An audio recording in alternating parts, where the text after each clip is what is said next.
Whatever you're funny, Peacock's got it exclusively.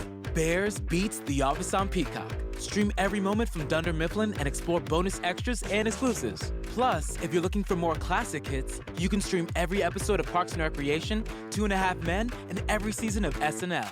In the mood for something brand new? Check out Peacock's original comedies, The Amber Ruffin Show, and Saved by the Bell. Whether you're craving a new binge or familiar fave, you can find tons of comedy hits on Peacock. Get started for free at peacocktv.com.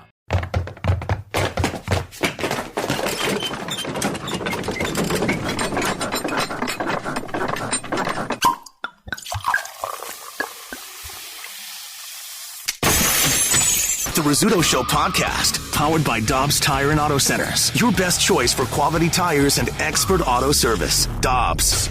All right, let's hit it. Listener discretion is advised. Rizzuto.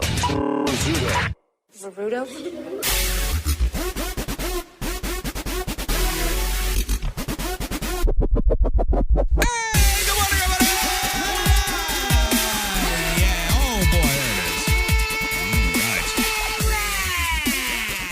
Rainy Thursday morning.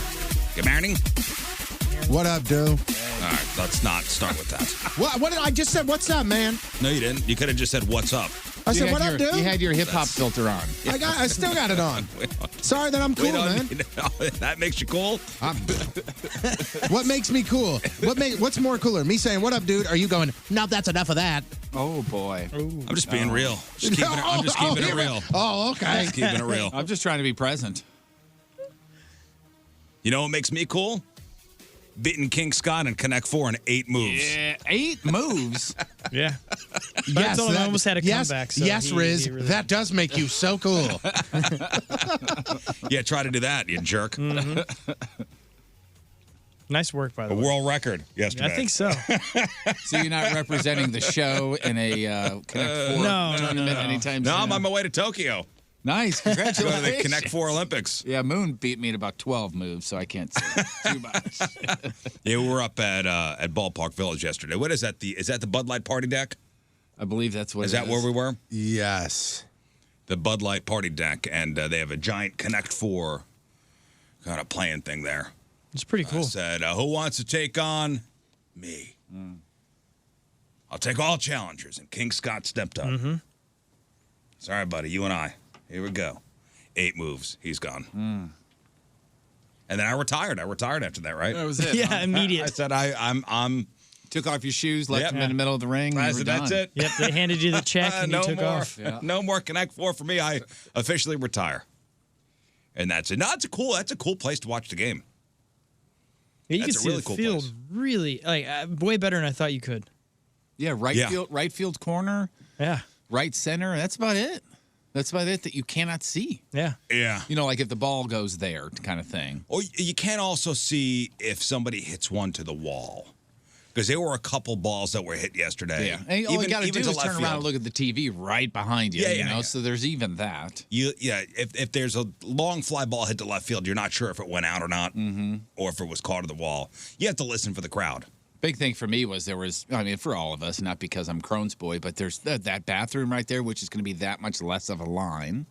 You know, I did not use the bathroom. I didn't yesterday. either. I saw it, but I didn't. I did not use I used it. It's very nice. Is it a one-seater? No. There's like 4 stalls. Oh, okay. Yeah. Well, there's 4 urinals and there's 1 seat. So the party deck is across the street at Ballpark Village. Almost at the eastern end of the complex. Yeah, you're overlooking basically center field from Yeah. there. That's your view. Yes, right. Yeah, left center field. Yeah. Yeah, you could see everything. Pretty much. Pretty yeah. much. I don't know what those tickets go for, but it's worth I it. don't know. Yeah, and you got assigned seats too. You could go for the GA or you could go for the assigned seats, where you get your own little place up on the counter. Pretty sweet. Yeah, all those Team Riz members up there yesterday. Thank you guys for showing up. Nice to sit and chat with some of you. It's great to see all those big smiles and all those shirts again. Oh yeah, In just that to be order. out, just Yeah. to be outside. I thought it was going to be a washout too. Yeah. We left here yesterday. We left the radio station around 10:45. 10:50, it was pouring. There's Yeah, nothing we left worse to than rain. there's nothing worse than driving to a Cardinal game, driving to your own softball game, or driving to your kids' outdoor activity, and it's raining at the time. It's raining, so as we're heading downtown, the rain subsided. But I kept thinking, it's coming. Yep. Here comes the rain. It's coming. Saw it on Creve Corp. It's coming. Never came. Never came. How about yesterday, the hot dog lady? She was the best. She was fantastic. nice, huh? Yes. She attacked me for no reason. What do you mean attacked you? I was attacked immediately for no reason. You were smart enough to her. Like, I came in there like was she punching? no. I came in there with like just being joking and jovial, and was it you, Scott, that I said something? I was like, Yeah, you better Moon watch out for this guy. And I pointed to Moon. She looked at me and she goes, "You don't be a bully." I was like, "Whoa, That's right. She was I great. missed that. Jumped all over I love you. it, man. I missed that. Yeah, I was like, because you know how we do, like if somebody's sitting there and somebody's like, "What is there, 5 of you?" And we go, "Oh, 4 of us. This guy could sit in the car," or whatever, making a joke. She was like, "Hey, if you guys need food, you let us know." I go, "We sure will." I go, "But you better watch out for this guy. And before I could even say anything, she yelled, "Don't be a bully!" Okay, all Well, right, ma'am. She made sure that you knew where that tip jar was. Yeah. Oh, that was funny. Yeah. I mean, as she's handing you the food, so you get a thing of nachos that's kind of in like a mini pizza box, and she hands you the nachos over the thing, and she goes, "Right here is my tip jar, right here." So y'all know. Just so y'all know, this is where I take the tips, right over here. I'm sorry she didn't give instructions. Like, you reach in your pocket, you grab a couple bills out, you put it in this jar right over here. Right here, this one. Right over here. It's over here. Right on the countertop in front of you. This is where the tips go. Right here. There's this thing In here, case guys. there's any confusion, tips go Right in here. in this receptacle. Tips more than one. Not rib tips. Money tips. Money tips. Somebody came up to me and said, I think it was one of the Team Riz members, said, "Hey, you think that's a bit tacky that she says that? Like the tips go here, making sure you know." So you know what? No, I didn't think so at all. You want to know why? Because she did it in a joking way. Yeah. But she was dead But serious. she was not joking. You know what I'm No. saying? Like that. I think if you came up and she wasn't that type of person, and you know that she's that type of person within the first 5 seconds of meeting her. Yeah, Because she's a sassy black lady. You walk up there and she goes and I think it was Jeff was right in front of me, and we kind of went up there at the same time, and she goes, "Okay, what are we having?" And he goes, "What do you got?" And she goes, "What don't I have?" And right there, you're like, okay, this is the type of. Yeah. If she This would have is just gonna been be like, if Jeff would have said, "What do we have?" And she goes, "Well, we have pulled pork, we have the nachos, and we have hot dogs." You know that this is this lady's business. She's not going to be joking. So when it comes to tip jar, and she'd go, "Here's our tip jar," you'd go, "Wow, that's rude." Yeah, I don't think everyone could get away with doing that. So that's No. what separates her from the DoorDasher, right? Remember Right, the because- DoorDasher was like, tips are appreciated. But also, and this, Jeff. So you go to that hot dog stand, and she goes, "What can I get you?" And you go, "A hot dog."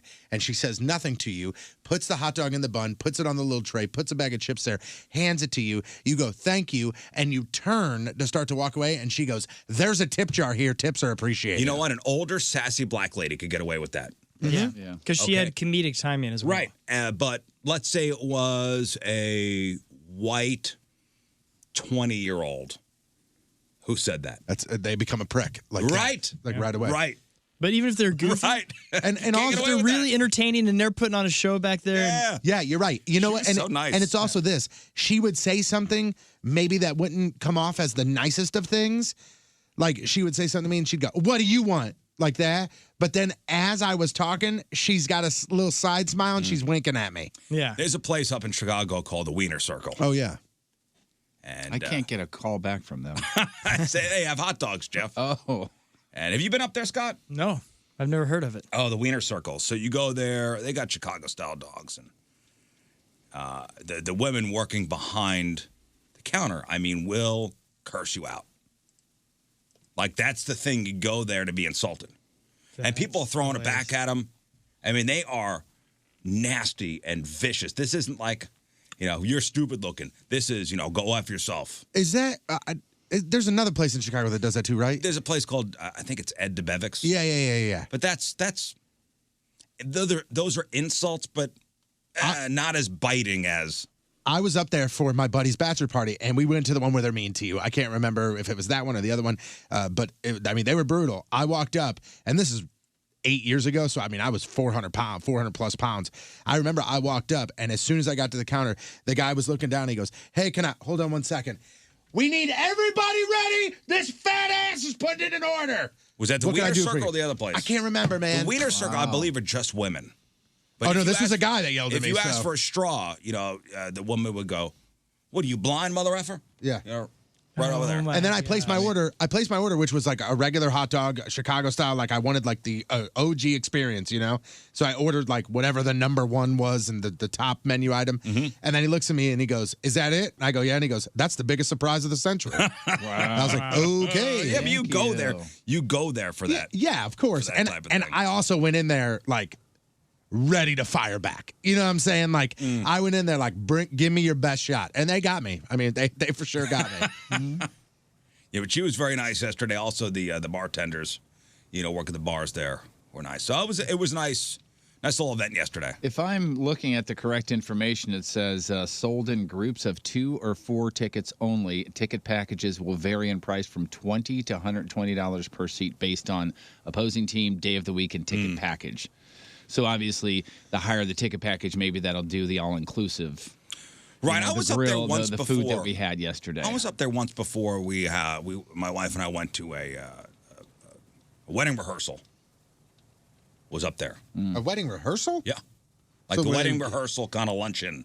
Were they getting married at Bush? No, they got married somewhere else, but they had like the rehearsal luncheon kind of cocktail kind of thing going on up there. Gotcha. Very nice. So, okay, gotcha. So it was the rehearsal dinner.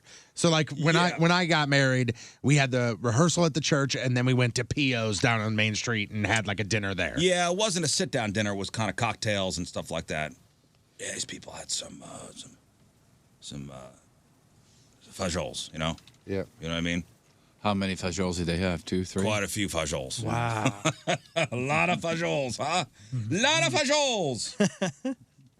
Yeah, but if you're with a group, and almost the game is, when you're up there, the game is almost secondary to the hanging out. Mm-hmm. Oh, for sure. I mean, I think, and to be honest with you, you can hate me if you want when I say this, but like, I think that's baseball in general. Baseball is extremely social. Like, if I'm going to a hockey game, I'm sitting there and I'm watching the game. If I go to a baseball game, I'm going to sit there. There's a couple innings I'm going to want to walk around. I'm going to text my buddy and say, "Hey, I heard you at the game. Meet me at section 300. Meet me at the bud deck."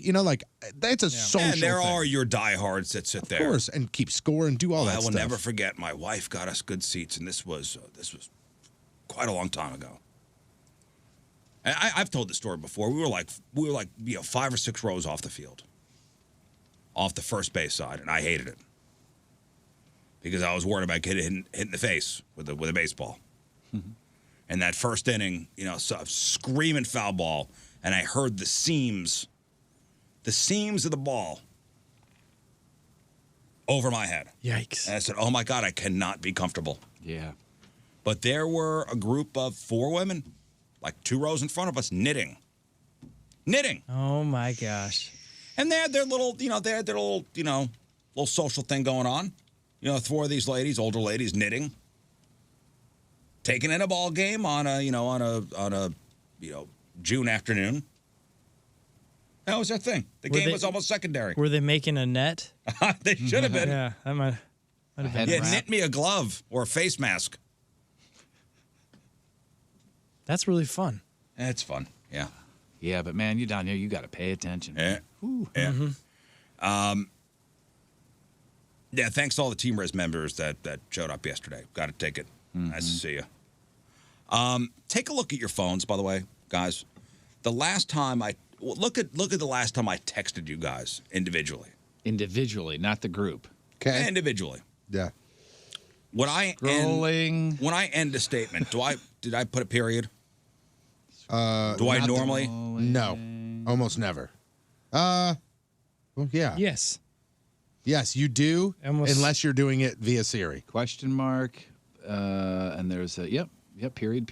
Yeah. Yeah, you do it Not every this time one. unless it's from Siri. Yeah, if it's not from this one. Siri, you do not. Yeah, here's one that said I'm headed to the farm, and that one does not have the Because period. that's my voice too. Yep. That's if I'm in my car. If you type it out, there's punctuation at the end. If you do not type it out and you do voice to text, there is not. Now, Jeff, when you text back, do you put a punctuation at the end? I'm exactly the same as you. 90% of the time I'll do voice to text, but if I text back using my hands, I will definitely do a period. Because why do you use a period? Actually, why do I use a period? Because it's grammatically correct. Yeah, because that's how you end a sentence. Yeah. You know what? Actually, now that I say that out loud, I always say period, even when I'm voice to text. When I'm voice to text, I'll say period. Me too. If I was doing voice to text and I was driving and I want to say to you, like, hey, I'm on my way to your house, I would go, hey, I'm on my way to your house, period. Yeah.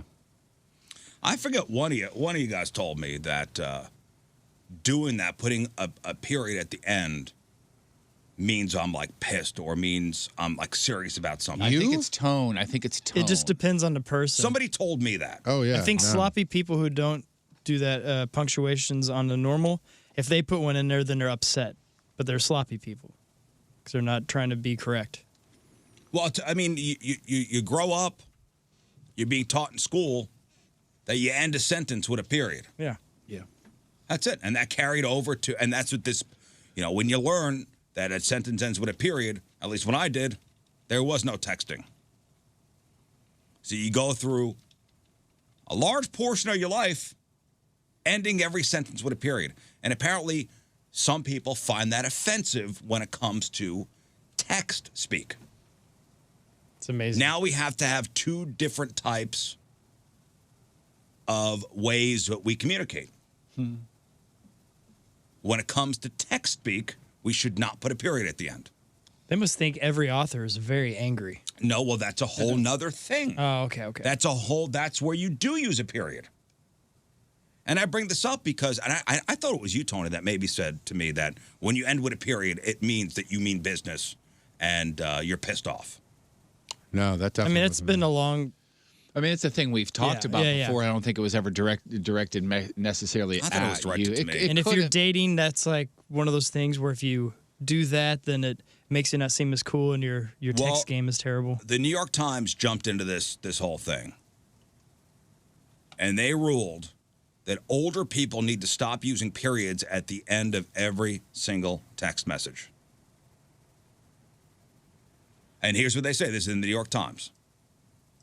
And this caught me because I remember one of you guys telling me to stop using a period at the end of my messages. So the New York Times says, to the younger generations, using proper punctuation in a casual context like texting can give an impression of formality that borders on rudeness. Silly. As if the texter is not comfortable enough with the texting partner to relax. So if I'm texting you, Tony, and I put a period at the end of my sentence to you, my message to you, that means I'm tight. I'm something's going on with me. See, and for me, it's just because that's what the phone does. Yeah. I never type a period, ever. The phone just does it. If I type you a sentence and then I hit space to type another sentence, it autofills a period. So if unless I send you an exclamation point or a question mark, I am never putting a period. Well, even hitting the space to, I guess, somebody younger than us, and that automatic period being put in there gives them a different message. That's crazy. That's to them. So if you to do them, we're two being sentences in a text, that's okay. Then you could put a period. So if you have two sentences within one little text bubble, it's okay to separate it with a period. See, it's a whole new. It's a whole new way to do things. This is just a great example of where we're at in culture. How people are just so ready to be upset and angry about anything. Yeah. And they're not going to use wisdom. It's real weird. The message ending period establishes a certain distance. The punctuation is polite when speaking to somebody older than you or above you at work, but off-putting among friends. So let's say you send a text message to our general manager, John Kowski. You would put a period at the end. But if it's to a buddy, you don't. Do I have to put a period at the end if I've seen his knees? Simply put the inclusion, and I'm reading from the Times here, simply put the inclusion of a formality in casual communication is unnerving. Who cares? if somebody wrote, would you ever even think of that? If somebody wrote a sentence and put a period at the end in a text bubble, would you care?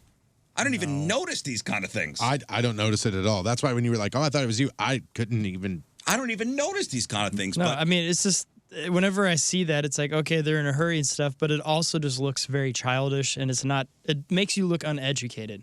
It's just, I hate it. I don't like how sloppy it is. What do you guys feel? And by the way, my last text message to John Kiowski, there was a period at the end. So, and then a picture that we don't want to show.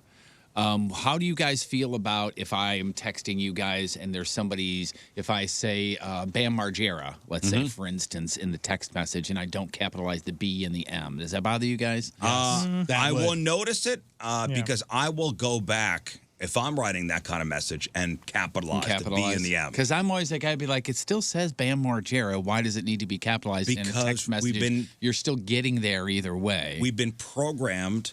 Yeah. That's what you're It's almost handing in an assignment. Yeah. But it's to respect them as a human, right? Is that why you capitalize that? I capitalize it because that's what they said to do in school. I capitalize it because that's what it looks right. Yeah, it does, but I think it's also if it's the other way, just a sign of respect. You know, they're the important part of the sentence. I'm not even looking at the respect part because I know Bam Margera is not going to see that text message. It just does not look right to me. Yeah. Somebody... Well, in the Times article, they said when you put the period at the end of a sentence and you send it as a text, think of a mother using her son's full name when issuing a stern ultimatum. What happened to all caps? I thought that's what that was. That means they're yelling. That's a whole nother thing. This is ridiculous. What about all caps and then a period at the end? What then? So if I said, if I wrote a message to Jeff, hey, I'm coming over, and I put a period at the end, it'd be, hey, I'm coming over. I'd immediately be like, oh, boy, what I do. Think of it as a mother using her son's full name when issuing a stern ultimatum, or of an upset lover speaking to a partner in a cool, professional tone, withholding intimate silliness and warmth to convey frustration. People gain and express interpersonal comfort through unpolished self-presentation, and acting or writing too formally comes off as cold, distant, or, dare I say it, passive-aggressive. We could do is just read the text message and move on. Yeah. It's also worth noting that more of our casual communication is digital now than ever before, so texting etiquette carries at least as much weight as speaking tone. And man, you guys, that sentence right there is super telling. Yeah. And you guys remember back in the day when my kids first got their phones, my whole concern was them shortening words and screwing up their English lessons or the way they type in real life. Like instead of saying Y-O-U-R, you-are, stuff like that. That sentence, more of our casual communication is digital. So instead of picking up the phone, you could hear tone. Mm-hmm. When I speak to you, you could hear the way I'm speaking, and you can gather how I'm feeling or how I feel about you through the tone of my voice. And now it's through words on a little screen. It's tough to detect tone or, context in some situations. So I guess we need to start looking out at the way we type to each other. I'll tell you what's going to happen very shortly, especially with you, is when both of your kids get their phones. Mm-hmm. It's not going to happen with you, but it's going to happen with your wife most probably, is they won't call each other anymore. It'll be all FaceTime. Oh, yeah. The two of them will FaceTime? Like his wife and the kids will FaceTime, but they won't try to FaceTime him because you'll probably hate that, I'm assuming, right? Yeah. Yeah. But yeah. My example of this is every time Julie talks with one of the girls, it's 100%, unless they're driving, obviously, it's 100% FaceTime now. It's not text messages. It's not phone calls. It's FaceTime. Have you texted a kid when you were in the house and they were in the house too? Yeah, absolutely, 100%. Yeah. I did that because my son's got a phone now, so I texted him. He was down in the basement. I was upstairs. Yeah. I was out on the deck, and she was upstairs in her room studying, and I said something like, And it was odd. Yeah. It was odd. I said, you're in the house. And what's even funnier is I was right below her window, which was open. So You're I could in have the yelled if I wanted to, but I texted instead. Well, to put a period at the end of this thing, the consensus, and this is a reading from the Times again, the consensus is that many texters, especially young people, see end of message periods as tonally significant because they are unnecessary. It is clear that a message has ended regardless of punctuation because each message has its own bubble. So regardless if you put a punctuation at the end of it or not, because it's its own bubble, it basically does it. That's the end of the sentence. The bubble pops up, and that's the end. This is all silly. Like that, right? Like, this is all silly. Like, who gives a damn? Apparently, people do. The only thing I And care that's about what was is fascinating to me. If you text me K period, then I know you're pissed. If you text K, like just the letter K, and you send it to me, I give you the benefit of the doubt. I'm like, maybe he's in a hurry, You know maybe what? just It's all one-handed. It's all the whole thing is passive aggressive. So if you are of the mindset that somebody, and you're one of these people that you pay attention to this kind of thing. Yeah. That if you put a period, I know you're pissed. Why don't you just write? Because that's passive aggressive. Why don't you just write? I'm pissed. I think that's what we. Hey, by the way, I think that's what we were talking about. If you sent me okay, like if you just send me okay, that's fine. Like I'm like, oh, Riz, hey Riz, I'm gonna do this, and you put okay. I'm like, all right, cool. But if you put okay, period, like I don't think it's a sentence. I think wouldn't it's have just even thought of okay. it. You wouldn't have thought of it, but in my brain, I go, what the hell's that all about? And this is for you, Scott. Periods retain their traditional meaning in news articles, academic journals, books, and other formal contexts where full stops are necessary for intelligibility. This sounds like it's written by a journalist. Man, Yep, this email here. This email here is the email that will wrap this up perfectly. And it is apparently we've ran out of problems if texting protocol is an actual concern. Yeah. But here's where the writer of this is incorrect, because you don't really need a sentence at the last on a piece of paper either, because it just ends there. It doesn't keep going on a piece of paper. Well, at the end of okay, so if you get to the end of the paper. Yeah, you don't need it, according to this. But he said, though, periods retain their traditional meaning in news articles, That's so dumb. academic journals, books, and other formal contexts where full stops are necessary. So, blah. All right. That shoots your theory. Well, I think just give each other grace and use punctuation correctly. Yeah, my whole thing is I've been taught that's how a sentence ends. Mm-hmm. That's when you know it's over. That's when I know that's over. I will keep using those. So this is a big deal, apparently. Enough for the New York Times to wade into this very controversial topic. Should we end text messages with periods? Apparently not. No more periods when texting. And that's the headline. No more periods when texting. Period. Yeah, in their title. Did you see they put a period in their title? Oh, yeah. How about this? How about this? If I'm going to text you, Scott, and I'm going to be angry, I'm going to say this. Hey, man, I'm pissed. And then I'm going to tell you why I'm angry, okay? Okay. Simple. Yeah, I like that. Now, listen, maybe this is something we all should know, because if we're not texting somebody familiar and you do put a period and you wonder why they're all butthurt about something, now you know why. Yep. You're welcome. It's July 1st, guys. Yes. Can't believe it. Can't believe it. Huh? Can't believe it. What the calendar says. I feel like I was just saying I can't believe it's June 1st. Anyway, new month, so we got some things to look forward to. Things to look forward to in July. Here we go. Lots of sports. NBA Finals start a week from today. Another UFC rematch for Conor McGregor and Dustin Poirier set for July 10th. Man, has anybody seen the promos for that? Like when they show the fight that the one guy won, you just think, oh, he's going to kick his ass again. Then they show the fight that the other guy won, and you're like, well, he's going to kick his ass again. I don't know who to think is going to win this fight. And guys, the ESPY Awards are the same night. July 10th. What am I going to pick? Which one? Tony, I know you're up for an ESPY again for your sports reporting. Where are the ESPYs being held? Is that Los Angeles? Vague? Is it? Vegas is playing for the Stanley. Oh, no, they're not. L.A.? Is that an L.A. thing? I Probably typed an in LA thing. I typed in ESPYs, and it's just giving me information about ESPNs. July 10th, it's at the Rooftop at Pier 17 in New York. Oh, the hosted ESPYs. by Anthony Mackie. Oh, okay.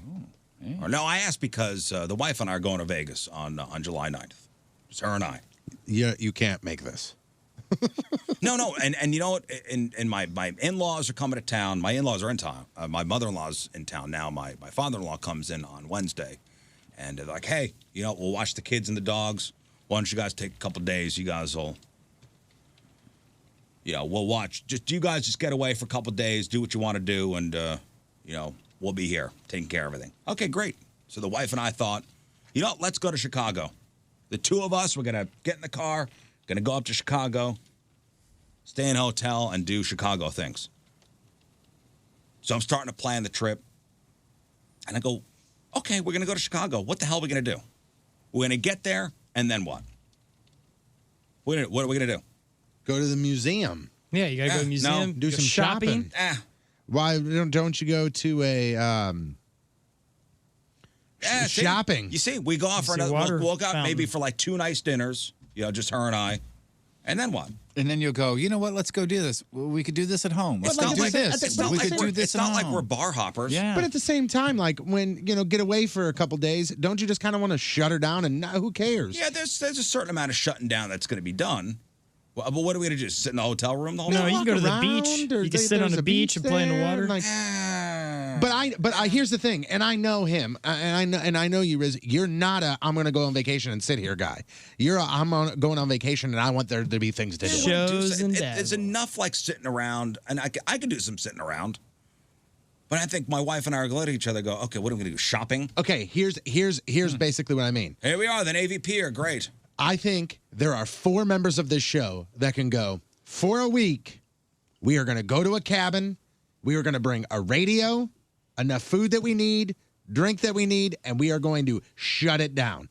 I don't think you're one of those people. How much weed are we bringing? We're bringing a lot of weed? Yeah. We're going to bring all the weed. A ton of it. Bringing a lid, man. But do you agree with me, Liz? I'm bringing a lid, man. I'd be good for maybe 2 or 3 days. See, yeah, like I don't think a week of that you could do. Where I think all 4 of us could do that. You're a guy that you need to go like, okay, cool. I will definitely go to those woods. How far is it from the nearest show, or the nearest something to do?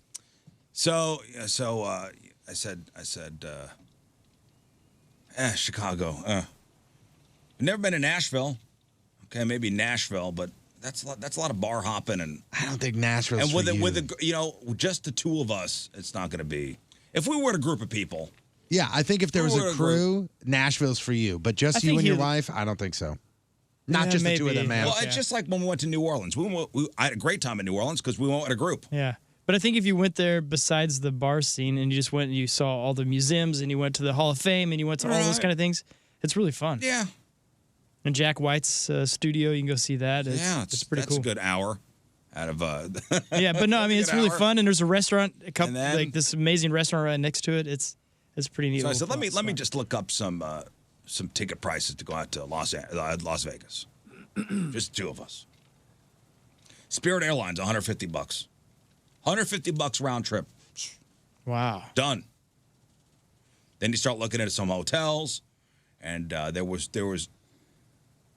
one day that was, when we looked at hotels, was crazy expensive. I go, what the hell is going on in Vegas this weekend? And happens to be the McGregor fight, happens to be Joe Rogan and Dave Chappelle are playing. Wow. Okay. Garth Brooks, his concert at the stadium where the Raiders are going to play. That's that weekend. So, wow. What?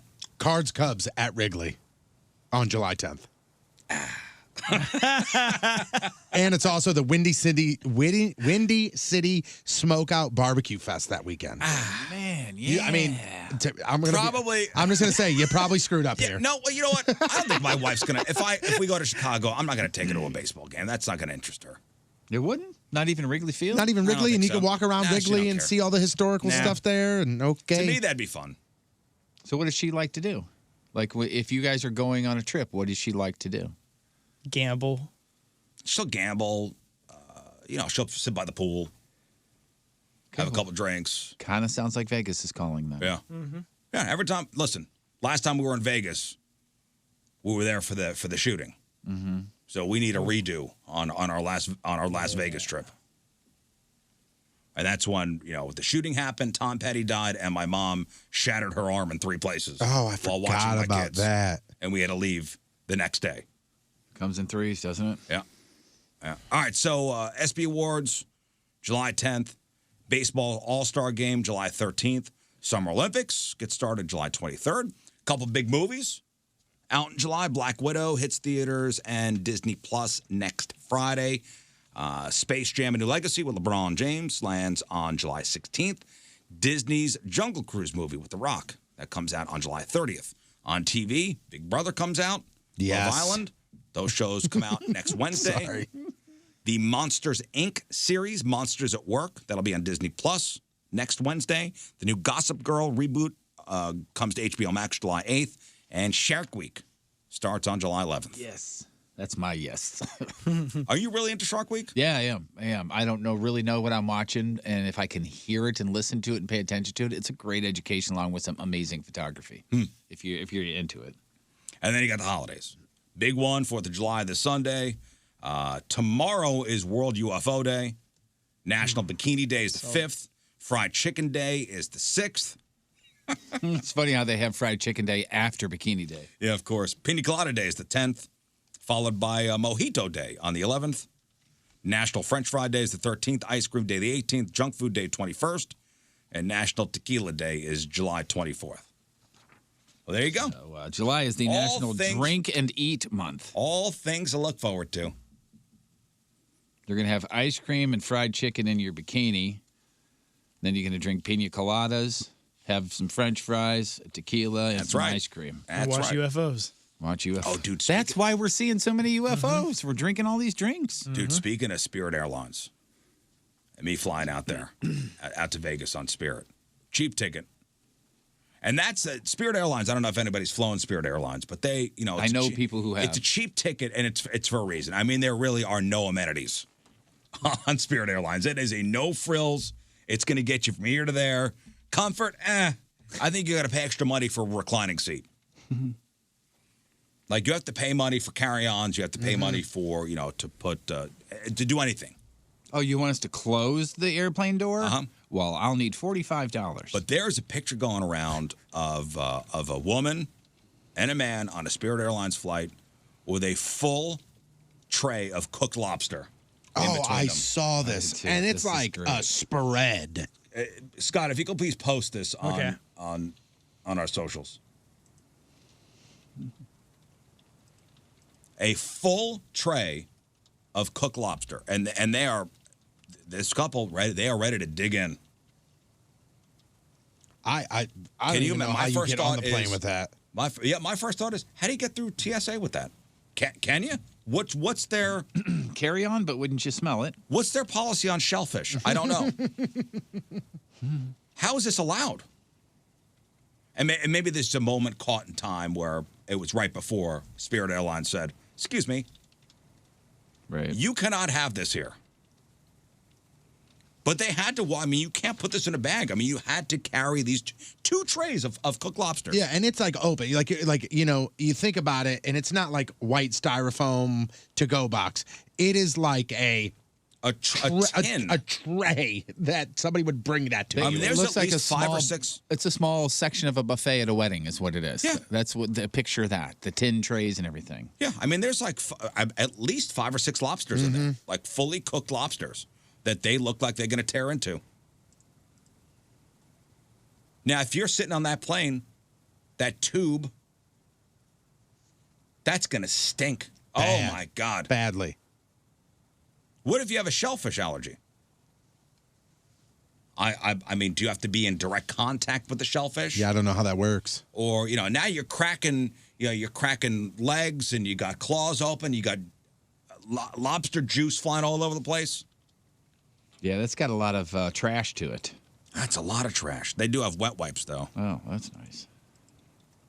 A couple mini bottles of booze. And the lobsters. Oh, my God, disgusting. And a box of Cheez-Its next to them. Not a care in the world on these people. All right, just they're doing that thing. Yep. Yeah, if you're a passenger on a plane, you're going to smell that for weeks. This is going to be stuck in your nose. Oh, my God. Even with a mask on. That'll penetrate. Like, I just want to know, like, what goes in your brain that makes you go, this is totally fine. Well, this is somebody. This is totally okay. This is somebody that has zero regard for other people. Or is it, I mean, somebody that's flying for their first time, you don't do that. You can't do that, right? Somebody's flying for their first time, you're thinking, I'm bringing lobster. Bringing I know, 6 lobsters is I know acceptable. people can eat on a plane. I'm bringing lobster. I mean, even if you pack a tuna fish sandwich, that's not acceptable either. Oh, I brought what we got there. Cool, hard-boiled eggs. That's not going to stink everything up. No regard for anybody else. No. And plus, it's seafood, man, which if you order seafood and I'm at a restaurant and they bring it to you, you could smell it. Mm-hmm. And now we're in a plane. Now we're in a plane. Is anybody going to go away for 4th of July? No. We're not going anywhere this year. Usually we go out to the lake, but not this year. And if you're planning on getting away for the 4th of July weekend, you are going to have plenty of company on the highway and in the skies. AAA says more than 47 million people are planning some kind of July 4th getaway. They predict that there will be a 40% increase in travel between July 1st and the 5th compared to 2020, when just over 34 million traveled, which, of course, with the pandemic, not many people were traveling. 91% of the 47 million Americans will be on the road. Air travel will increase 164% compared to last year. 620,000 are expected to travel by bus or train this weekend. And AAA thinks this will be the second highest Independence Day travel volume on record. Really? Is it just because the pandemic is now over and people are like, to hell with it, I'm leaving? The record was 2019. So I think 2021 is going to beat that. Yeah, maybe. Maybe. But it feels great to be able to travel this weekend. After, a lot of people were hunkered down for a year. Yep. But there are some drawbacks to returning to normalcy. With that whole, it's going to be congested. So when's the best time to travel? If you were going to travel this weekend, what's the best time to get away? So you're traveling this weekend. When's the best? Now, do I have to leave Friday? Middle of the night. AAA put out some traffic data and found that you should have started your travel yesterday if possible. Oh, okay. I see what you're saying. Like when in the weekend? You should have started yesterday. The roads will be crammed this afternoon, tomorrow afternoon, and especially on Saturday between 11 and 1. This afternoon, tomorrow afternoon, Saturday between 11 and 1. Now, are they talking about just all roadways? Or are they talking about like your major highways? You're going. Your highways. If you were going to head out to the lake, so this, 70 going west. Oof. And it starts right by the exit that I get off at. Right at that Lake St. Louis exit is when the traffic starts. And so especially tomorrow afternoon, like around noon, 1 o'clock tomorrow, people are getting off work early and they're heading that way. There will be traffic there for a couple hours. And that's starting one of those, today. That's one of those areas like on 44 that if there's an accident or something, you are screwed as far as trying to get around it. Starting this afternoon, it's going to be bad. Yeah. Now, the best time to hit the road, if you want to know the best time to hit the road for the weekend, late tonight. Late tonight, tomorrow morning, Saturday evening, all day Sunday, which is the 4th of July, and early Monday morning. And then when you're coming back, try to avoid Monday. Try to avoid Monday late afternoon between 4 and 5.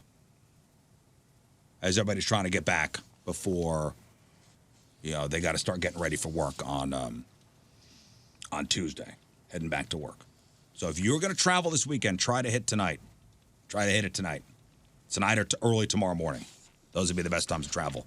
But listen, here in St. Louis, I mean, there's a couple days out of the year where there'll be major traffic. Like, July 4th weekend. Well, it's Memorial Day weekend, your major holidays. But for the most part, we're okay when it comes to traffic.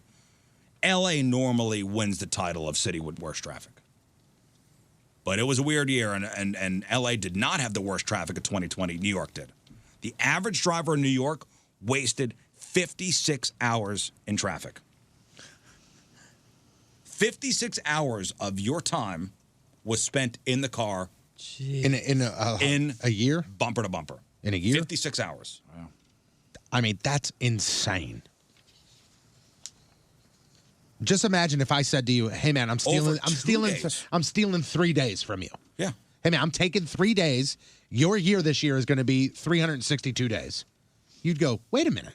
Well, it's funny because we always go when somebody emails in and says, "Hey man, I listen every single day on my, hour or 2 hour or 90-minute commute," and we always think, "Holy crap!" But this is how this adds up. 56 hours a year in traffic. New York is wasted. Boston, 50 hours. Houston, 49 hours. LA and San Francisco, 46 hours each.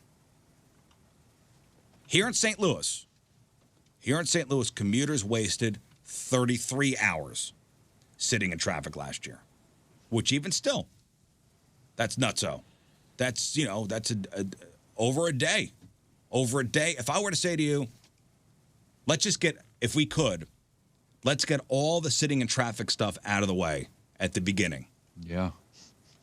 So you have to sit in your car for 33 hours. And then you'll never sit in traffic And then you will again? never sit in traffic again for the year. 100% would do it. I will do it right now. How many people are going real or fake punishment, guys? Sit in your car for 33 hours. No one. Hopefully no So one. on 'cause it'll get deleted. January 1st, you could sit in your car for 33 hours, and then for the rest of the year, you will have no traffic. Could I drive around, or am I just sitting in my driveway? I would do it. Even though traffic doesn't even bother me that much because traffic here is not awful. It's not bad. But I would still do Listen, that. we don't see it either because we come in at weird hours. Right. I would still do that though. I would too. I'd need a bucket or two. Because just think about the stress that would be lifted off you knowing that so you plan out, hey, I have to be downtown at the Cardinals game at 6:45 p.m. And it takes me from my house to get to where I will need to park at Busch 33 Stadium. minutes. It takes 33 minutes. So you can leave 33 minutes before you have to be there, and you will be there in 33 minutes. Now you got to give yourself an extra, hour, dude. Give hour. yourself a just in case. Yeah. And that extra 15 minutes that I always give myself to get lost. Here in St. Louis, and this was a study done by the government, the way they study traffic patterns. That's how I know the average commuter wastes 33 hours in St. Louis a year in traffic. When is the most heavily congested time during the week? This is where we get the most traffic. There is a specific hour and a specific day. Worst traffic of the week. I'll say Monday 8 to 9. AM? Okay, Monday, 8 Or o'clock. 7 to 8. I would have to say Friday with people getting away for that 3-day weekend. For me, I was going to say And Friday at 4 probably p.m. noonish. Or maybe I was going to say people knocking off work early though. See, but my whole thing is you would knock off work early, then you get on the road at 4. You even if you are leaving straight from work, okay, you normally getting off at noon. I mean, that's a big day. Hey, you guys can get out of here an hour or so early and then get on your business. Yeah. So I would say Friday 4 p.m. Friday, 4 Friday, p.m. is 4 p.m. Friday, 4 p.m. is the worst in St. Louis. Friday, 4 p.m. is the worst. And think about people who work in finance. Friday, 4 o'clock, if they're working business on the East Coast side of things with people on the East Coast, it's 5 o'clock there. Oh, yeah. So they got to cut out. Yeah. So they'll cut out at 4. But usually the 4 o'clock hour in St. Louis, Monday through Friday, is the most heavily congested. Bye-bye, huh? Yep. So now you know. Good luck out there. That's when we're all dipping, Scott. Everybody's dipping at Friday at 4 o'clock on Friday. I know Yeah. I'm dipping. Yeah, I'm going to dip a little early. You going to dip? All right, Teamers Member of the Day brought to you by Copper Fire Bar and Eatery in Belleville. Get your exclusive Riz Show koozie to support Kids Rock Cancer at Copper Fire. Visit thecopperfire.com. From Waterloo, Illinois, Adam Campo is the Teamers Member of the Day. Good job, Adam. The crew that has become to be known as the Riz Show has been part of his life since its inception. Being a Team Riz member is like getting a degree at the Rizstitution. Now, is that a mental restitution or? Just let it go. Let people build their own thoughts on that. Here are some things that Adam has taken away from the show. Never trust a man in a bow tie. He answers along with a matchup with Moon. He rages along when Donnie does his weekend rage. Loves when people ask him about his King Scott is my homeboy t-shirt. And he loves when John Patrico cannot pronounce things. Adam Campo from Waterloo is the Team Riz Member of the Day. Get super sweet Team Riz Member of the Day soccer jersey. Get yourself signed up, 1057thepoint.com/Team Riz. Hey, it's Riz. Well, 2020 is finally over, and I'm sure we're all saying good riddance. Now is the time to focus on the future. And for many of us, that means our job situation. Whether COVID knocked you out of a job entirely or you just want a new start in 2021, Centric Training can help. The tech industry is expected to flourish as the economy rebounds, and you could be a part of that. How? Centric's hands-on program can get you trained and started in a new IT career, and they could do it in just 4 months, even if you have no tech experience. Then they help you find a job. 2021 may be the best time ever to change your life, so don't just sit there. Pick up the phone and call Patrick Nealon today. Find out if a career in IT is right for you. Call 314-450-4714 or log on to centric.com/STL. That's CENTRIQ.com/STL. Centric has trained Point listeners from all kinds of backgrounds. Now it's your turn. Technology is the future of St. Louis. Centric can make it your future, and it starts now. Hey guys, Jeff Burton for Dobbs Tire and Auto Centers, and also hello from the about 500 plus expert tire and automotive service technicians who work at the locally and family-owned company. By the way, hello from the Dobbs family as well. You didn't know that it was locally and family-owned since 1976? Yeah, they got a team of pros there at Dobbs. They're waiting just to work on your car, your van, your light truck, your SUV, your CUV. They'll put on the tires that you want, but you're going to be able to afford them with your family budget there. They're ready for you with those complex engine repairs too, complex diagnostic stuff, preventative maintenance, routine stuff too. Take a couple of minutes, go to their website, go to Dobbs.com. Great deals, best tire brands, already being offered at the lowest prices in town, and that's guaranteed. You got to get that new set of tires at Dobbs. Your savings are going to be crazy, and with all the hot months coming up, you got to be sure that quality tires on all the family vehicles so everybody is going to be safe. Remember, at Dobbs, you're out there, you're going places, and Dobbs will be there too. 42 convenience store locations, their huge tire inventory, biggest in town, by the way. You can get the tires you want installed that same day.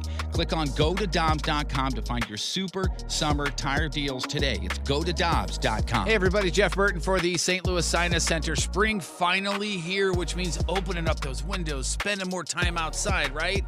Or you got allergies, and this may not be an option. You got to stay inside. Spring weather means sneezing and congestion. Miserable for you, miserable for everybody else. Watery eyes. If this sounds like you, call St. Louis Sinus Center and do it today because, man, spring's here. You don't want to ruin everything, right? Dr. Gould and his team can set you up with allergy drops, which you can dose at home. And then again, over time, your body builds up the immunity to the allergens. This means you're going to feel better. This is your ticket. This is the way to get out of this. Visit stlsinuscenter.com. Call them 314-473-5433. Dr. Gould, his team, his staff, they are amazing. The office is ridiculously cool, and they have your solution for you. Allergy drops, and eventually you build up that immunity, and you can get rid of those too. They're amazing there. stlsinuscenter.com. Happy birthday, Riz. It's David Keckner, and you're listening to The Rizzuto Show right here on 105.7 The Point. Do you get it? All right, welcome back to the program. Phone number 314-624-3833 or 618-398-3833. Bud Light Seltzer webcams, 1057thepoint.com/Riz. The socials at RIZZ Show. Your emails, rizshow@1057thepoint.com. John Patrico's going to be here in just a little bit for the Craigslist Freak of the Week. All right. Goodness. 3 brand new ads for you. Also a John Patrico contest. We'll give away some tickets. Headline Goo, Headline Hooge, sports, crap on celebrities.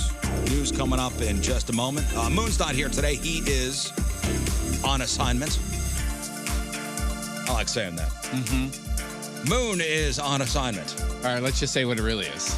Moon's off today. Everybody give your idea of what he's doing. I'll start. Ooh, okay. The new line of adventure shorts came out today, so he's first in line. Okay. Anybody else? He's on some sort of canoeing adventure. Yeah.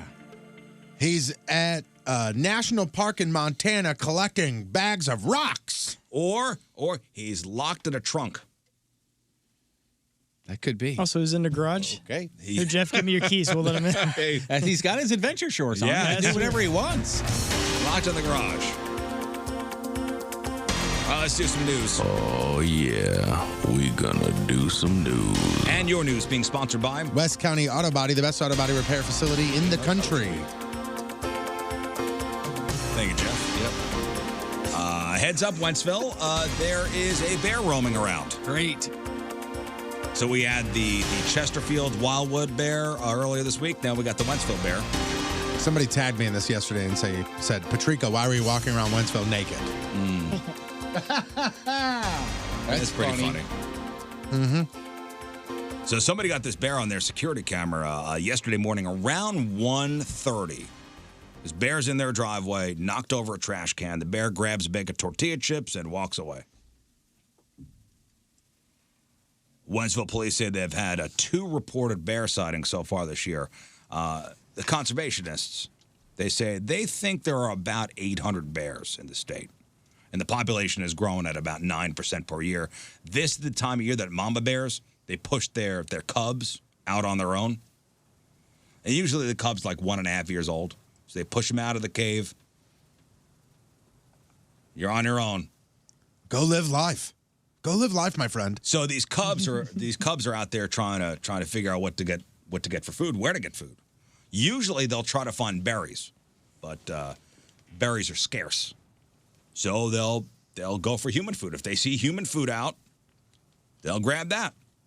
This bear in Wentzville, there was human food in the trash can. Bear smelled it, knocked the trash can over. There we go. We have quite the raccoon situation at certain times of the year. You know, a handful of times a week, there'll be 1 or 2 out there checking them out. And we have gotten to where we take, the stretchy little things with the hooks. The bungee cords. Thank you. And put them on top of the lid so that they can't open them. Mm-hmm. But I'm wondering if that would work for a bear. I think it'd have to be like a padlock or something for a bear. No, I think for a bear it'd be okay. I'm thinking because I think if the bear goes, oh, okay, never mind. Right, I can't get in there. Yeah, I'll knock it over, and if the lid doesn't open, no big deal. Well, they're saying, hey, idiots, stop leaving food outside. Right, that's the other thing. Stop leaving food outside, and only put your trash out with the food in there, like the night before. Don't have your trash out there all the time. Maybe this is an idea to start the whole thing about don't throw away food. Compost or something.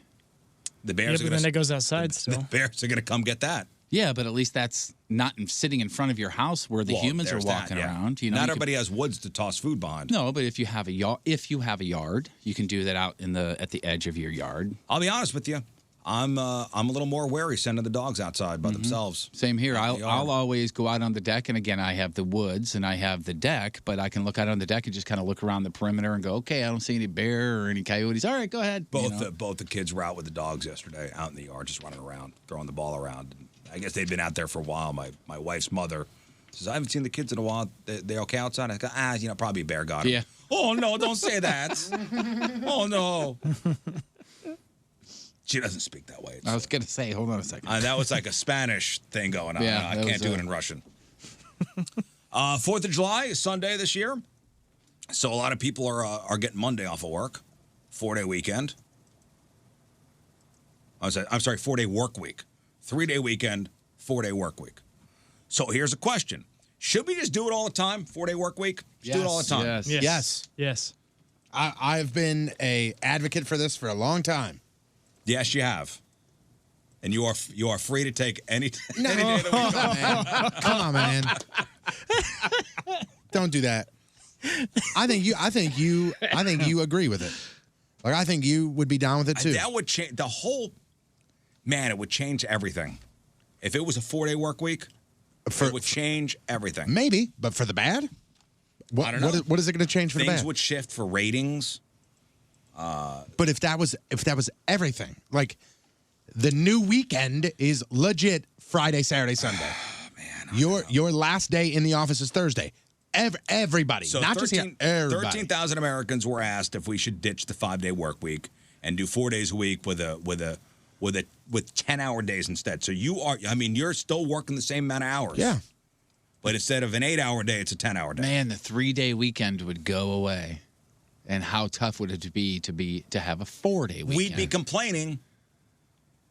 We'd be complaining anyway. Right. Because then in a couple of years, you need a 3-day work week. When I was given the option, when I was working at the shoe store and I was the stockroom manager, and pretty much my job, that I was told, like, as long as the stockroom is kept up, we don't care when you come in. You can come in 7 days a week. You can come in 3 days a week. I was going in at 10 a.m. and staying until 10 p.m., and I was doing that 3 days a week, and that was it. And it was the best, man. Well, it was the greatest. Of the 13,000 people that were asked about the 4-day work week, 66% said, yeah, they'd prefer it that way. 23% said, well, let's just stick with the current system. There's a bunch of people out there that believe that the best way for a profession, the best work week would be you are told, hey, man, you have to work 40 hours this week. And at 40 hours, regardless if you hit that on Wednesday, on Thursday, or on Friday, you go home. So, like, basically, you are in your desk for 40 hours. There's a clock that sits above your desk that counts down from 40 to 0. When it hits 0, you go home. What if you don't get everything done in 40 hours? You have to get your stuff done. Come back. You have to get your stuff done. You're fired. Well, with this kind of job, it's not like we're This is clock. This is a clock job. We're not creating something. No. This is a clock job. This is a clock job. And what that means is, like, for example, an NFL player can't work on the 40 hours a week amount of days. It doesn't matter as long as you get 40. You can't do that. Most people think they would be just as productive or more productive if they only worked 4 days a week. And this part surprised me. Older people were much more likely to think a 4-day work week makes sense. Wow. Yeah, the older end of that 13,000, like the older people. Only 18% of people 45 and up prefer a 5-day work week compared to 30% of people younger than that. Okay. I know some countries have actually implemented, and some companies have implemented this. So I can't see it changing anytime soon. Yeah. Enjoy your day off, everybody. Everybody here loves fireworks? Of course. Do you know anybody that hates fireworks? Yes. I not hate, but is not a fan. My lady loves the big displays. Like if we went down to the Arch or if we went to Lake St. Louis or a Fallon and saw their display, loves it. But Timmy in the backyard, she hates it. Yeah, I was going to say, it depends who Timmy is in the backyard. I can love and hate it. And if it's a moron back there, you're like, oh boy, I don't like this. I'm ready to get out of here. And also when it's happening too. You know, 4th of July. I mean, I got my, my stuff from Captain Jim. I got my stuff from Captain Jim, and I'll line up some fireworks on 4th of July. Sure. Only 8% of Americans hate fireworks. Check again after everyone's been woke up after midnight for a week straight. And I'll bet you that number will be higher. I hate fireworks when it's July 21st. Right. And the neighbors still doing it. This is the week, though. No, there was a message put out on the on that neighbor app, the next door neighbor app. We're like, hey, after 11 o'clock, knock it off with the fireworks and the music. Okay. And everybody didn't listen to that? Knock it off, please. 11 o'clock, 11 to 1 o'clock, lighting off fireworks and blasting music. I get it. It was up the subdivision, so I didn't hear it. Or else I'd be on there going, yeah, kids. Me too. Yeah, kids, I guess we're not getting up for work the next morning, you lazy bums. What are your thoughts on... So I know there's signs all over, like my neighborhood. There's signs all over Wentzville. And the signs say, fireworks permitted July 3rd and July 4th from noon to 11 p.m. What do I think about it? Hold on. But and I know that the 2 weeks before and after 4th of July, that's going to happen. It was 8 p.m. and somebody was shooting off fireworks, and somebody in the Facebook group was going ballistic. What are the times? From what time to what time? There's a sign that says July 3rd and July 4th from noon until 11 p.m. Fireworks are permitted. Just on those couple days. Just those 2 days because of the 4th of July weekend. So somebody was doing it this week. They were doing it on like a Tuesday or a Monday or Tuesday, and it was 8 p.m. It's not like it was midnight. It's not like it was 11. It was 8 p.m., and they were shooting off fireworks, and I might have heard You know what I would do? six You know what I would fireworks. do? I'd go, somebody shooting off fireworks when they shouldn't be. And that's it. And No, then but move on. somebody, and I can't remember if this was on my parents' Facebook page or mine, but somebody in the group was like, if this is going to be a thing, then I may have to get the authorities involved. See, 4th of now July should be celebrated on the 4th. So now I wonder if that person has little kids that those fireworks woke up. I wonder if they have a dog in the house that gets freaked out when fireworks go off. See, and that's so funny because for me, I think there are a lot of variables. Because for me, we had my daughter in June. So July 4th came around and she was a month old, and that is like prime sleeping, waking up at I drop a pin and she wakes up. And I remember during the 4th of July, she woke up a lot in the night. And she that woke up didn't a lot. annoy you? It annoyed me, but at the same time, I'm not going to go and cause a scene about it. I wouldn't cause a scene, but it didn't. Don't tell me it didn't annoy you. Of course it annoyed me. And you weren't like, I'm about to kill these people. No. I went, oh, my God. Maybe you didn't take to Facebook to say that, but you did not say in your head going, man, if I could just get a hold of these people. Never. Not once. Not once. So your daughter woke up, inconvenienced you. And I went, it's 4th of you July. It's fireworks. I get it. On the 4th. So you call the police, and then they come in there, and it might be a car or two, and they're going to have their lights on, they're going to have all that stuff, and it's going to be even more crazy than just a single firework. I'm not calling the police. No. They have bigger things to take care of. I'm not than calling that. the police, but in my head, I'm going, man, if I wish if I had a flamethrower. See, like, and in my head, I go, hey, these next week or two, this is going to happen. I know this is. Listen, I know it's going to happen. We're in the Midwest. I know it's going to happen. I don't have to like it. I just go through my head and go, why do you think this is okay? That's the thing that gets me going. So like, you had no why do you thoughts, think and it's you were okay? just totally cool with.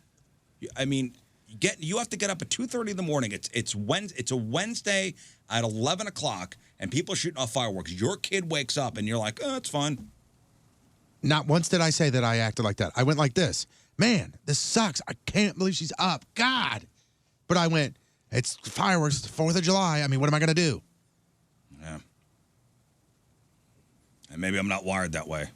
In my head, I'm playing out a scenario of me just mowing people down. See, I'm in between mowing the two people of you. down with kindness. I would not do anything or say anything, but I'd do lay it. there and I would be livid the rest of the night and not be able to sleep. Yeah, that's what I was going to say. So the best thing to do is just like Tony was saying, is realize it's fireworks. It's not a big deal. So you just stay relaxed so that way you can go back to sleep once your kid gets quiet. So my neighborhood where I lived at before, if a car drove by, their lights shined right in the front window and my dogs would bark. And there are cars that would drive by at 1 a.m. and they would bark and my kid would wake up. I would go, damn it. And that was it, because I'm like, oh, that's going to happen. People are going to drive by. The dogs are going to bark. She's going to wake up. But those are cars, and you can't stop cars from driving. These are fireworks, and you live in a society where people got to get up in the morning. And it's 11 o'clock, 11:30 at night, and you're throwing M80s. It keeps getting later. It was like 8 or 9. I mean, All right, listen, if you want to celebrate the 4th of July extra hard this year to make up for missing last year, boy, I bet you'd like to roll up to a party with this. Pabst Blue Ribbon has created a giant 1,776 pack of PBR. That's right, 1,776 beers in a single box. Party on, man. 1776. Get it? I don't know what the dimensions are, but they look like they take up the entire bed of a pickup truck, and that is a lot of beer. For context, that's the equivalent of 148 12 packs, or more than 10.5 kegs. And PBR said it's the best way to honor the year America claimed its independence. 1776. It's the least we could do. There it is. That's ridiculous. The least we could do. That's almost. Do you remember the 99 can thing that they did? That was hilarious. It was like the big, long, giant box. Yeah, unfortunately, you can't just pull up to a gas station and have a forklift drop one of these in the back of your truck. They aren't for sale, at least not yet. How much is it? Did it say? They only made them for 4 quote unquote partners. The Gotcha. beer chilling company Igloo Coolers, the skateboarding podcast crew, the 9 Club, comedian Ali Makovsky, and and the Michigan emo band Hot Mulligan. And all of them will document their progress making it through the whole thing online. Gotcha. And they have until Labor Day to finish them. That's actually pretty funny. By the way, Pabst is bringing back their 99 pack. I thought that was hilarious. Which you can buy. That also is a thing though. Where are you gonna put that? There's no fridge that's gonna fit in. The 99 pack? Yeah, it's like super long. It's thin and long. You'd have to. I guess you'd have to take. You'd have to take all the beers out. Yeah, you have to. And do you know that the U.S. Postal Service won't deliver booze? Yeah. Yes. I didn't know that. Yeah. So private delivery companies have been delivering booze to Americans for a while now, and Congress does not allow the U.S. Postal Service to deliver alcohol, and that could change soon. I think it needs to. Seeing how companies like FedEx and UPS make so much money delivering beer and wine and all that stuff, a new bill has been introduced to call upon the Congress to change the rules. The USPS Shipping Equity Act is what they're calling it.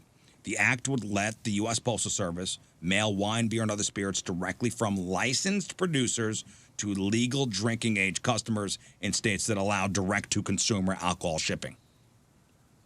And they say allowing your mail carrier to deliver, the hooch to your doorstep could raise about $180 million in revenue. For the USPS, who, according to this report, lost $69 billion over the previous 11 fiscal years, including $3.9 billion in fiscal 2018. Right, so this could raise $180 million. All right, what else can we deliver, guys? Yeah, right. While this change is only theoretical as a bill, it is a step in the right direction as more people have been staying home to drink or ordering stuff online. Some of these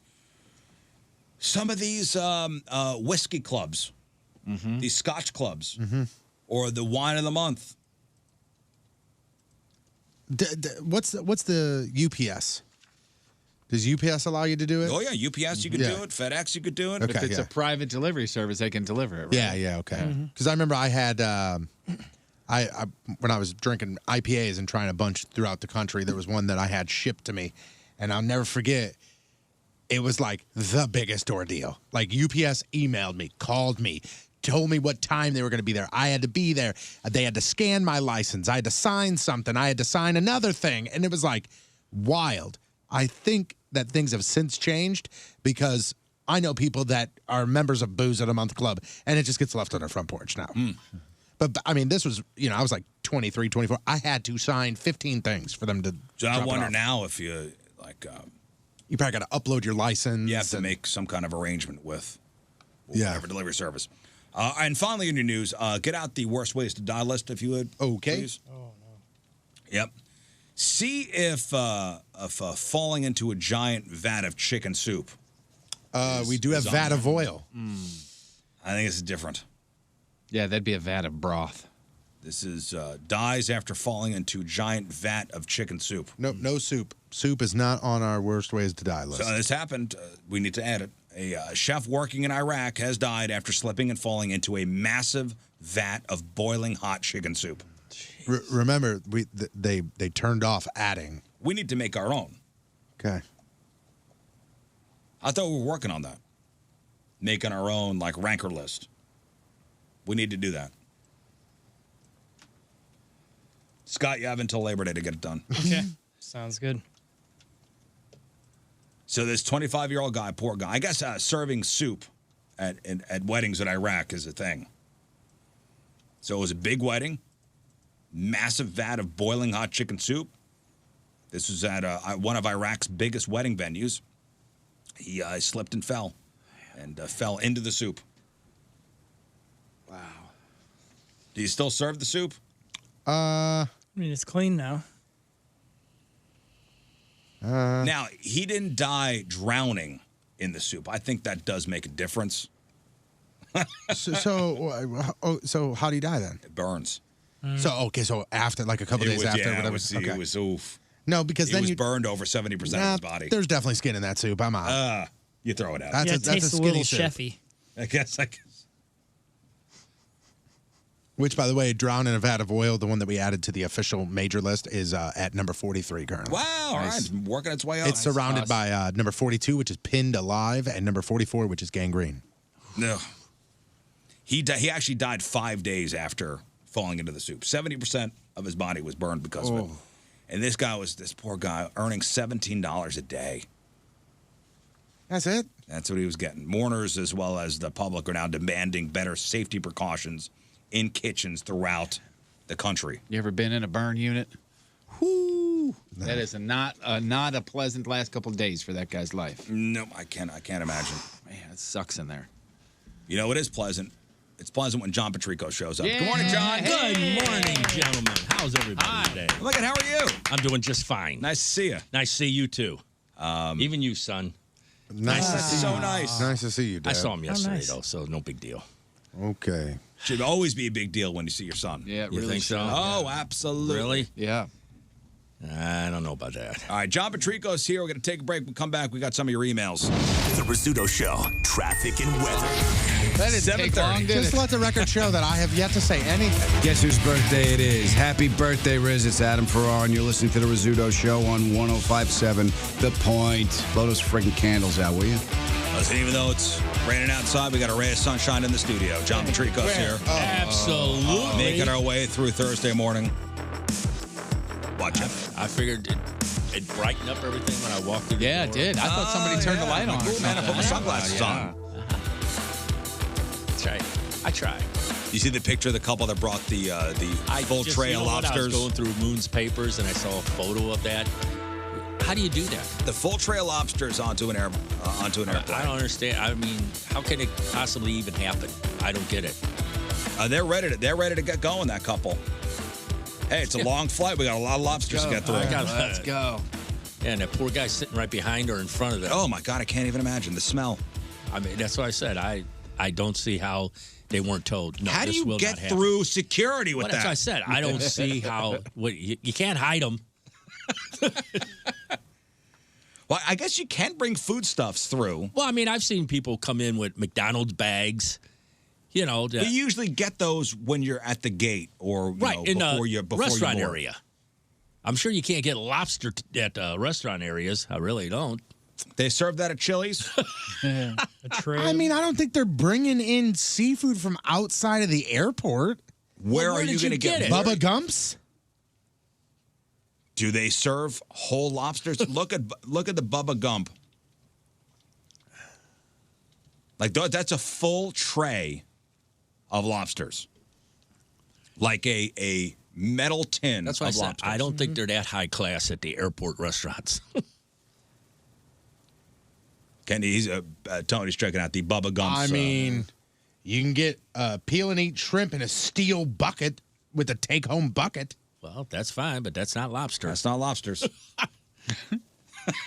We're talking a few more dollars. I think they brought those from. I don't know where you could get a tray of like. I mean, where's this at? That this they happened? didn't say. Oh, And if so, think about. So that's like 6 or 7 lobsters in that. How many can you count in that tray?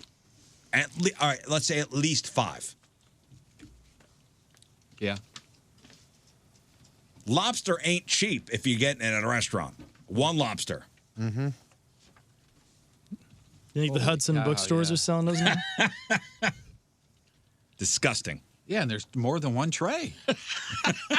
And he's got Cheez-Its. What could this have cost him anyway? Good Lord. The amount of drinks that he's got. I mean, if you're making your own lobsters, it's not that crazy.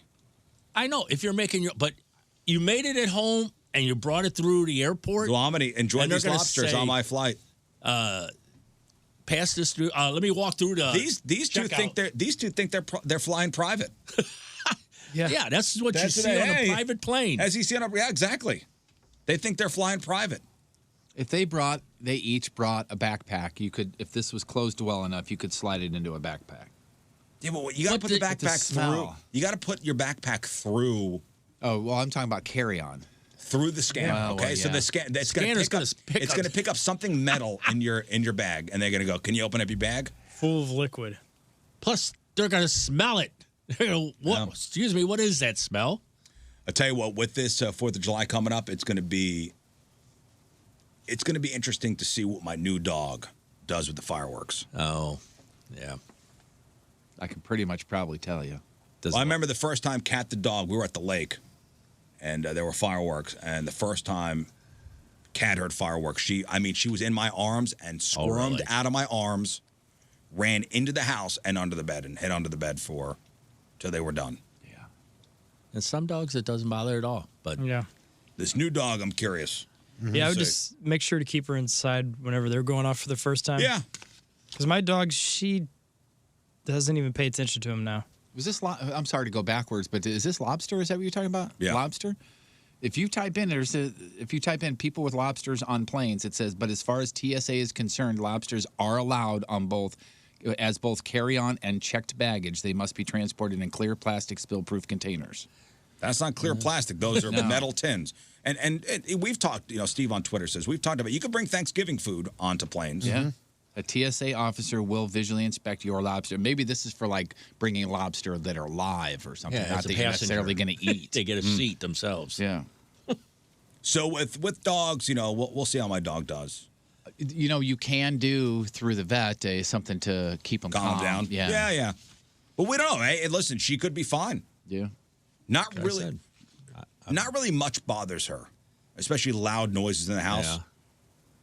Cat the dog will jump if something falls. The other dog's like, So it's going to be interesting to see. But what is America's favorite dog breed? Lab. Yep. I would say Golden Retriever. Irish Setter, Lab. I've got the answer. I've got the top breeds as far as dogs go.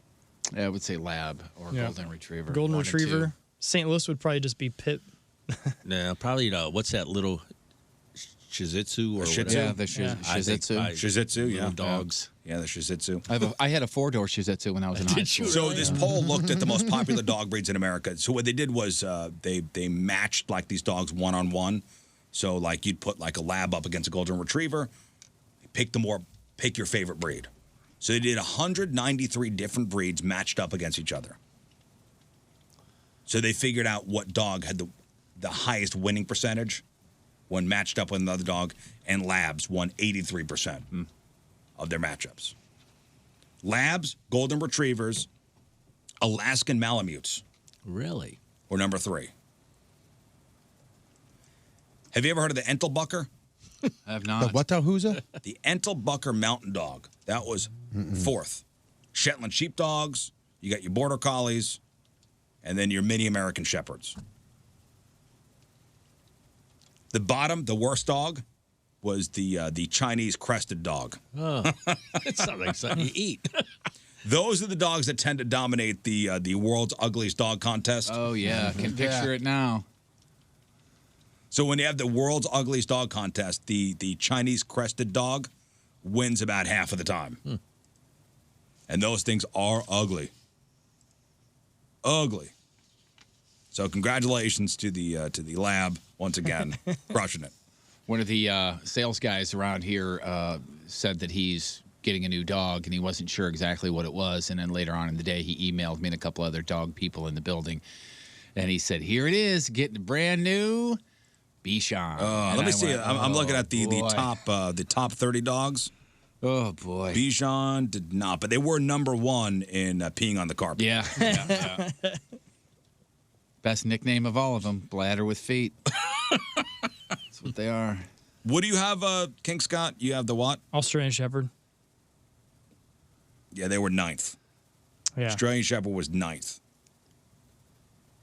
Man, that's a... Labs, Golden Retrievers, Malamutes, Entelbucker, Shetland Sheepdogs, Border Collies, Mini American Shepherds, what is it? Samoyed? How do you pronounce it? Samoyed. Samoyed? Samoyeds? Mm-hmm. Now, what about the German Shepherd? German Shepherd was 19th. Akita's 20th. Great Pyrenees 21st. What does Moon have? An Irish setter? No, it's not that English. easy. Pointer, something pointer, isn't it? No, it's an Irish setter. Is it? Really? Yeah, that was 22nd. Beagles 15th. Siberian Huskies 13th. Shiba Inu 30. How about the Finnish Spitz?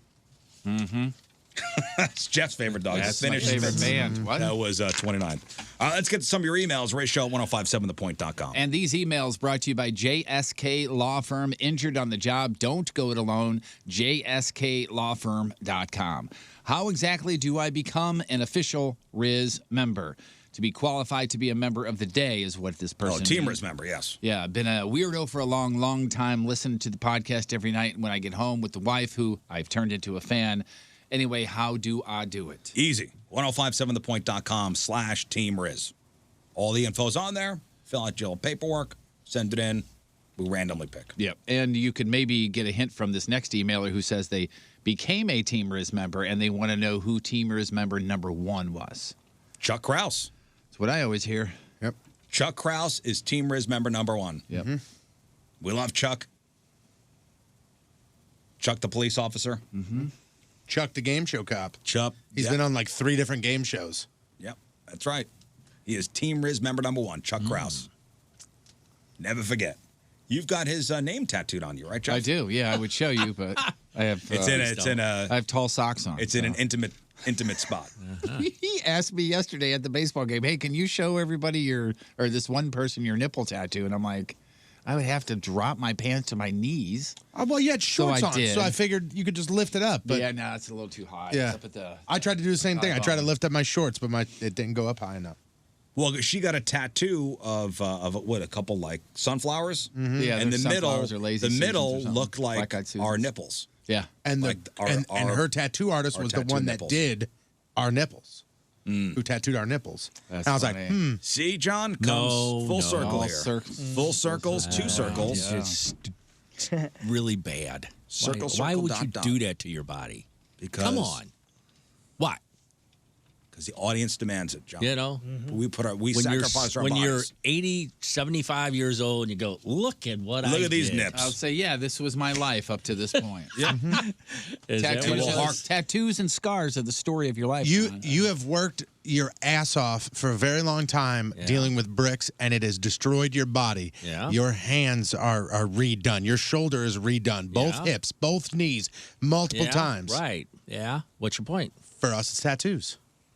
Yeah, so when you go, When you're 85 and you can't walk anymore because your body's so beat up. I can't my back because of my job. I'll get up in 80 and I'll go, look at the nipple on my arm because of my job.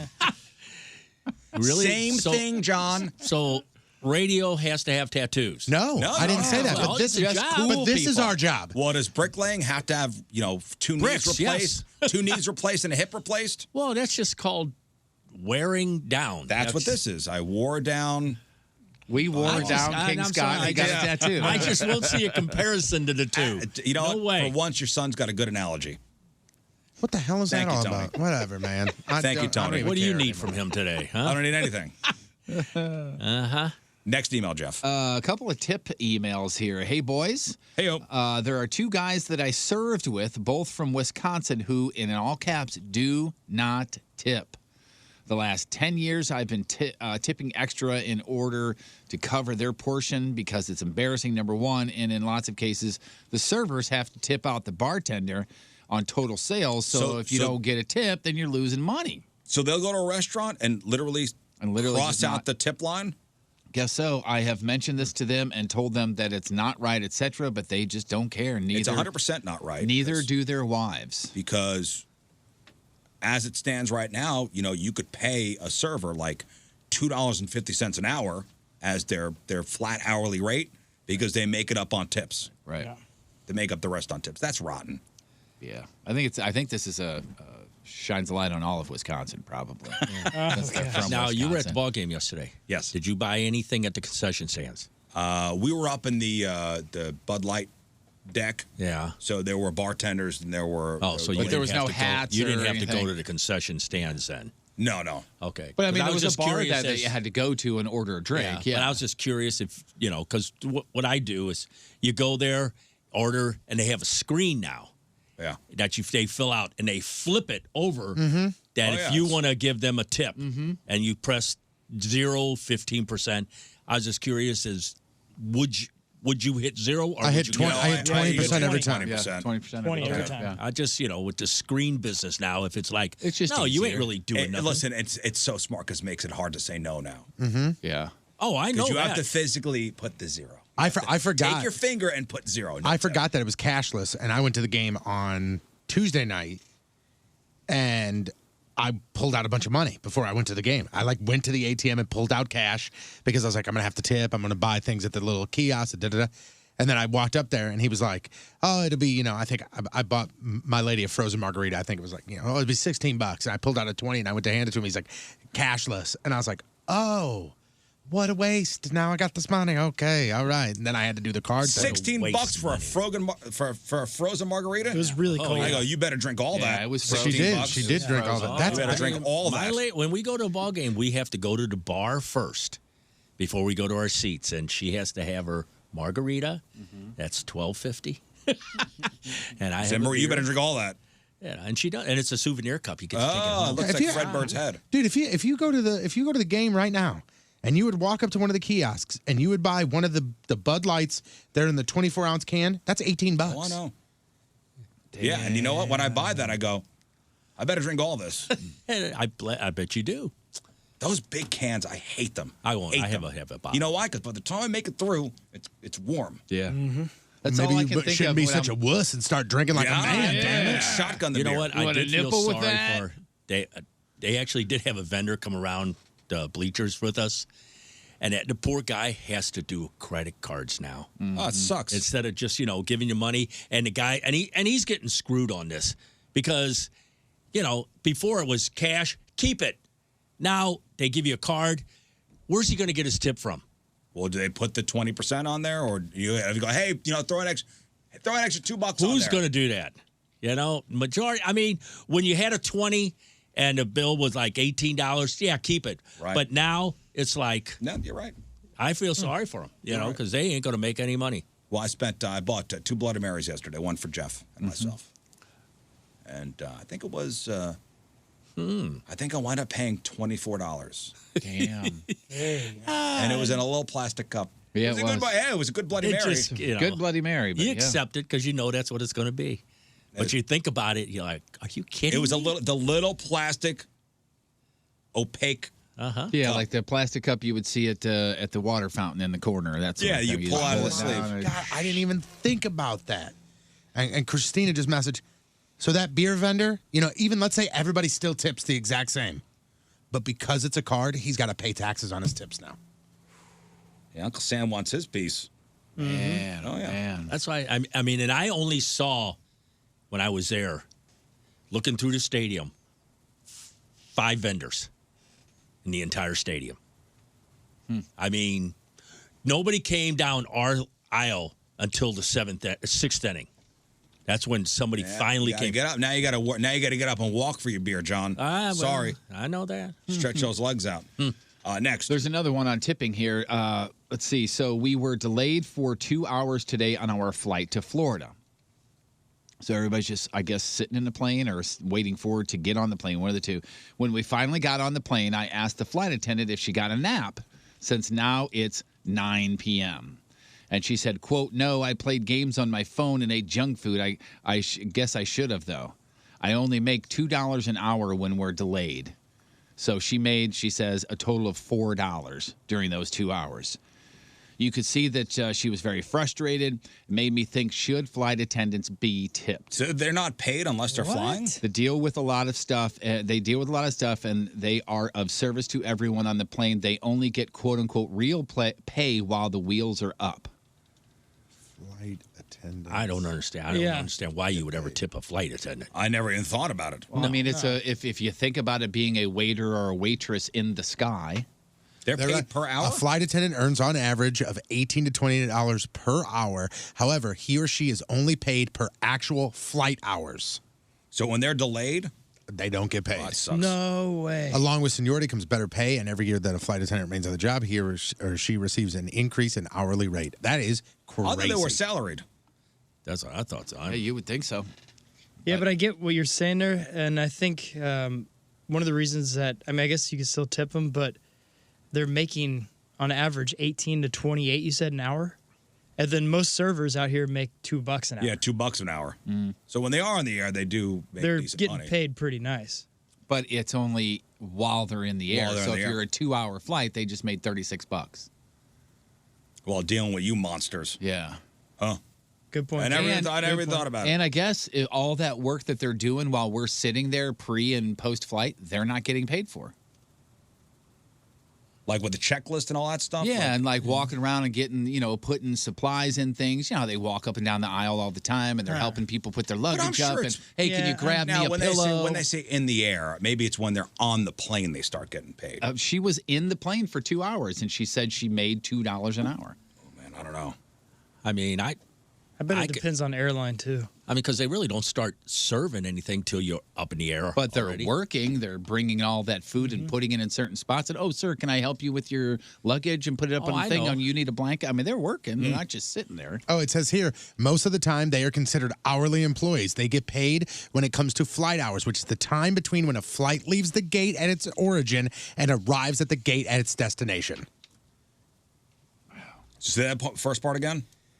So most of the time they get paid hourly based on the time when it comes to flight hours, which is the time between when a flight leaves the gate at its origin and arrives at the gate at its destination. So it's got to be. So if it's moving. So it says the way some airlines define flight hours means flight attendants are not always paid their full hourly rate for all the time that they spend on work-related activities. If a plane sits on a runway, a flight attendant may be getting lesser pay than what they are actually compensated for because of the fact that it is not, quote, flight hours. Well, that sucks. Damn.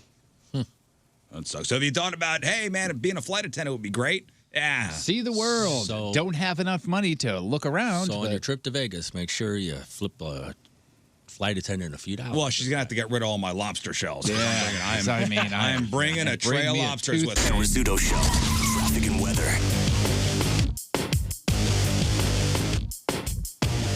And I'm flying. Those people were on Spirit Airlines. That's what I'm flying. You got it. Apparently, bringing lobster on the That's plane is allowed. acceptable. They'll help you bring it in, probably. All right, straight up 8 o'clock. Jeff Burton as you crap on celebrities after the You're break. listening to The Rizzuto Show on 105.7 The Point. Happy birthday, Riz! John Patrico's here. We got the Craigslist Freak of the Week coming up soon. We'll also give away some tickets. We got tickets to go see The Urge, big summer show happening at St. Louis Music Park on August the 14th. Also got 4 packs of tickets for Point Fest coming up on September. What is that? September the What show, I'm sorry? Point Fest? 19th. 19th, that's right. Crap on Celebrities here in just a moment. I subscribe to that retro newsletter. It's like on this day, some big event happened. I don't know if you were too young for this, Tony, but on this day, 33 years ago, the first issue of Nintendo Power magazine was released. Mm-hmm. Did you get Nintendo Power? No, but I know what it is. What about you, Scott? No, I always wanted it. I always was envious of my friends who had it. What was the year on this? 1988. July 1st, 1988, the first issue of Nintendo Power magazine was released. I was still bumming that Spiegel catalog stopped coming to the house. Back then. Is that women's lingerie? That was everything that you can imagine, and their section of women's lingerie was completely transparent.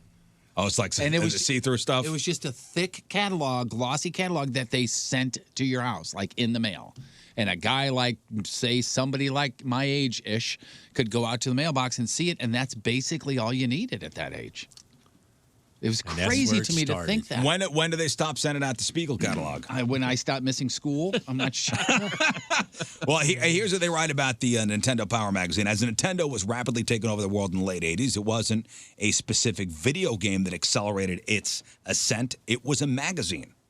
By 1988, Nintendo had a pretty significant chunk of mind share amongst kids everywhere. And a decent number of adults, too. The release of Nintendo Power took that mind share to the next level. Pre-internet, this magazine was the definitive place to get info and tons of it. And this wasn't just a magazine. Each issue was like a glossy encyclopedia. It was the first place to see sneak peeks of games. It was one of the few places to get secret tips and tricks. It was the publication of record to show off high scores and accomplishments. Nintendo Power dictated every kid's wish list, and its engrossing content solidified Nintendo's dominance in every kid's household. Nintendo Power was the media branch out Nintendo needed to go from bubbling upstart to ubiquitous world smasher. The magazine was so significant that it managed to survive until 2012, which is way longer than I would have guessed and way longer than relevance dictated. Nintendo Power now exists as an official Nintendo podcast, which isn't the same at all, but kind of perfectly sums up the difference between popular media in 1988 and 2021. Yeah. But I remember Nintendo Power. That was the best. And whenever the 64 came out, having that was so essential at that time. It seemed like you had to have it to know what was going on and how to get tips for certain games because they were getting really tough at that time. Mm-hmm. And that magazine helped big time. I always thought it was pretty cool to see like the screenshots of new games. Yeah, that was so fun. So Game Insider magazine is a newer one, and I don't know if they even still do it. I'm talking 10 years ago, and I was flipping through it, and one of my favorite things, and I actually signed up for the subscription when I bought a game at GameStop because they had that section in the middle that were here's the upcoming games, and it was screenshots of the game and then a little write up of it, and it would say 98% out of 100. Yeah, it was awesome, and that would actually truly influence me in buying a game, or what you would ask Santa Claus for. Correct. And speaking of gaming, here we go with this, and you knew this was going to happen.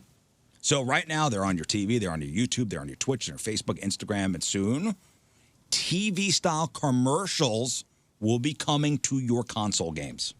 So, like, here I am, I'm playing Madden, and it's halftime, and a Pepsi ad plays. So you spend 70 or 80 bucks on a game, and now you have to have that? No, guess what? I don't care, because if that makes Pepsi pay EA Sports or pay Madden X amount of money to get that thing, maybe they'll take that money and make the game a little bit cooler. How much cooler could it get? I mean, you're already paying $65, $70 for the game. Something like GTA, it cost them, what was it, like $700 million to make GTA, but in their first weekend alone, they made a little over $1 billion in profit. Well, here's what they said. This company called Player One, Player WON, they've launched its first of a kind in video game advertising platform.